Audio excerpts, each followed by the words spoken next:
West ইন্ডিজের বিপক্ষে one day ব্যর্থতার পর বিজয়ের মাসে টি-20 সিরিজে জয় দিয়ে শুরু করাটা বাংলাদেশ দলের জন্য বড় স্বস্তির বলেছেন শেখ মেহেদী। সিরিজ জিততে পরের দুই ম্যাচেও ক্যারিবীয়দের হারাতে চায় টাইগাররা। ডেথ ওভারে পেসার হাসান মাহমুদের প্রশংসা করেন ম্যাচ সেরা এই স্পিনার। সিরিজটা আমরা এটা লাস্টে ভালো শেষ করছি এবং ওডিআই সিরিজটা ভালো শুরু করছিলাম, বাট শেষটা ভালো করতে পারিনি। বাট আলহামদুলিল্লাহ যে আজকে বিজয়ের মাসে টি-20 দিয়ে আবার শুরু করলাম। ইনশাল্লাহ সামনে আরো দুইটা ম্যাচ আছে, ইনশাল্লাহ সিরিজ জেতার জন্য আমাদের যা কিছু করতে হবে ইনশাল্লাহ সেই জন্য প্রস্তুত আছে সবাই।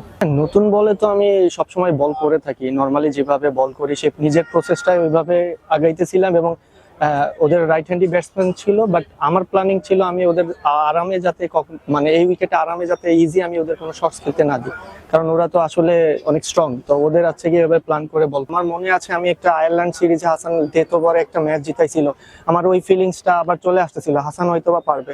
আমার হাসানের বিশ্বাস ছিল কিনা আমি জানি না, বাট আমার নিজের ভিতরে ওই বিশ্বাসটা ছিল যে হাসান হয়তো বা এই ম্যাচটা শেষ করবে। তাই আলহামদুলিল্লাহ হাসান লাস্ট ওভারে আউটস্ট্যান্ডিং বল করছে।